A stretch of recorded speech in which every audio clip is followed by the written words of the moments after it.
Hey my Koro-sensei again, and today guys, I'm here to do another anime review. And anime review is to Assassination Classroom Season 2, Episode 15, guys. So let's get into it. So guys, in this episode, two things happen in this episode.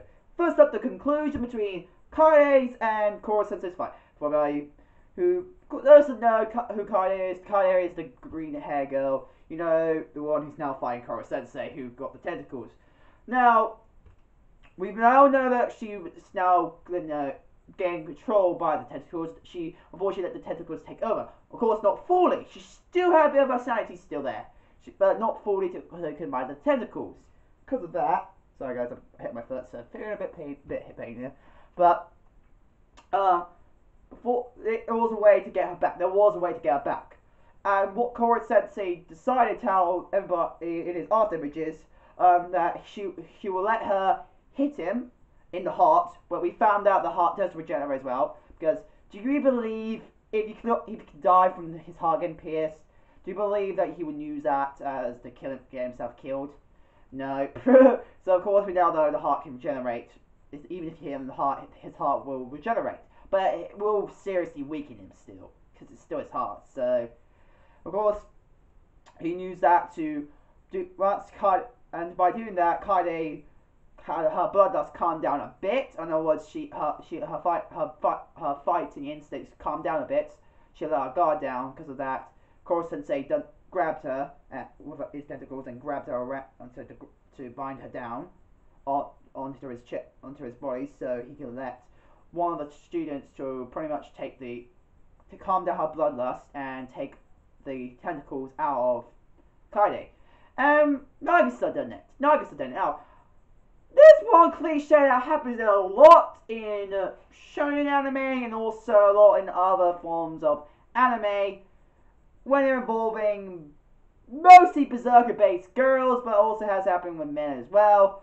But when it comes to men or women that usually don't see as gone berserk, or when they do go berserk, this cliche comes quite often, but it's still good. It's still, like I said, cliche and also a bit pretty much not realistic. But it was sort of obvious at the same time, because it's so obvious in anime now. It makes sense in these situations they're going to use this tactic, but to make sure Kaide is not berserk anymore and to calm down her bloodlust, Nagisa decides to kiss her. And actually, that does work. Like, when it comes to assassination work, a lot of ways, one of the most physical ways, one of the most very, very, very emotional, again, also very effective, but also very harsh, is to tamper with someone's feelings. It's harsh, but gets the deal done. And of course, kissing does affect someone's emotions. Now, of course, Kaide knew she was berserk and she needed to know how. So of course, Kaide accepted it. Kaide accepted that she had to do that. I take it she now has a bit of a thing for Nagisa after that. Even though Nagisa also apologized to Kaide for doing that as well. So, you know, he did apologize. So he was not doing it out of bad reasons. He had to do it because of her bloodlust. She was going berserk. So he had to put her own powerful emotions inside of her to calm down her bloodlust. So, effectively, his technique to get her back to senses. Go and kiss her on the lips. And no, he French kissed her. Oh my god. I have to say to this, bitch sensei, or Bitch, how you put, I think did they call her still bitch sensei? I want to know that from her personality now, because she has changed for people who still don't know. But yeah, Professor Bitch Sensei is, I don't know, do they still call her Bitch Sensei or do they call her Bitch? I don't know, because she has calmed down and changed a bit. So, but Professor Bitch did teach Nagisa how to do that technique. So, woohoo! Well, not like physically. I don't know. Did she physically tell him that? I wonder about that, because Well, she did do it in class. I think she remember correct. She did it in class. So I don't think she physically taught them it. I think she only verbally taught them it. But it seems like Nagisa learned how to do it.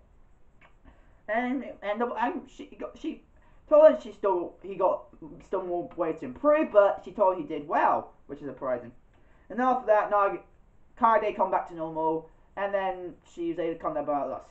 Now, the other part of this episode, learning some about Koro-sensei's past. First part of the part we learn about Koro-sensei is that until 2 years ago, he was known as the Assassin, the Reaper.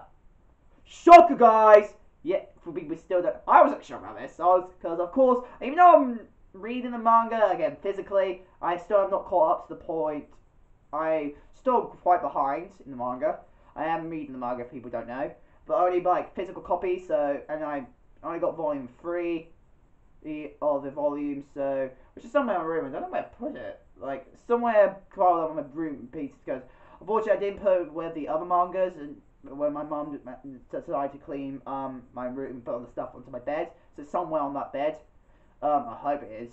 Because it was in a carrier bag, and I don't hope none of them would have been burned. It'd be a big problem. But I have only been reading. I only got volume 3. So yeah, I'm still behind. But yeah. But what about still about? So we do find out that Koro-sensei was until 2 years ago he was known as the Reaper. He was the famous assassin, the Reaper.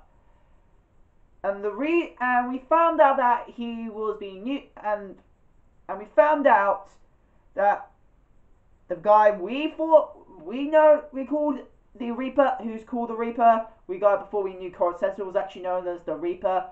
There's this other guy called we know the guy who we know got called the Reaper. We found out he was the second Reaper. He was Reaper the Second, because the Reaper was a student assassin, a pupil of Koro-sensei. Not like a normal student, like technically Class A is, except they get to teach Assassination as well. But Koro-sensei was only teaching the Reaper we know, Assassination, only Assassination.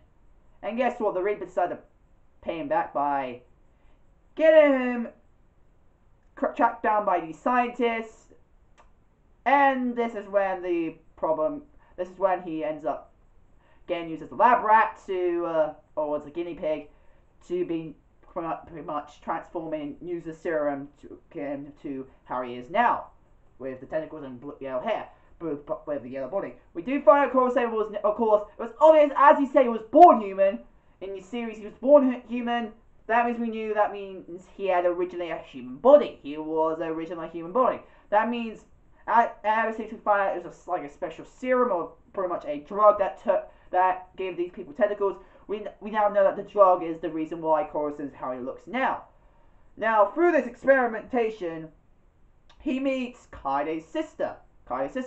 And this is the girl, but anybody who's been paying attention from the first episode of Assassination Classroom, Kaede's sister was the woman that talked to him on the first ever scenes in Assassination. The first scene you ever see in Assassination Classroom. You remember him talking to a girl on the rubbles? That was Kaede's sister. And pretty much we'll learn about, and we see them experience with Kaede's sister and also Koro-sensei, and they started becoming good friends. But we found out she's getting an arranged marriage to the scientist that's working with Koro-sensei, trying to turn Koro-sensei into the beast he is now. Of course, she found out he's only marrying her for pity reasons, which I feel like, really? That bastard's not a good way. That father of hers is not choosing a good, like, arranged marriages again. Like I said, anime do bring out arranged marriages quite a bit. Well, I digress about that. So yeah, arranged marriage thing, but of course, and she's getting abused by this guy, which I don't know why the fuck I didn't notice that. But okay. And she's only marrying her because of pity reasons. Boy. So, And yeah, and we just pretty much seen how Koro-sensei, and we found out she was the person who taught Koro-sensei how to be a teacher, pretty much. Like, Koro-sensei has been a teacher somewhat because of his job as an assassin. Makes sense. When you're an assassin, you have to get different jobs to make sure you can kill your opponent, your target. And of course, one of them is, of course, you have to end up killing someone in a school or in a league of the school or anything like that. Or someone going to school, and it means one of the best ways to become a student, or if you're unfortunately reached the age you can't become a student anymore, being a teacher.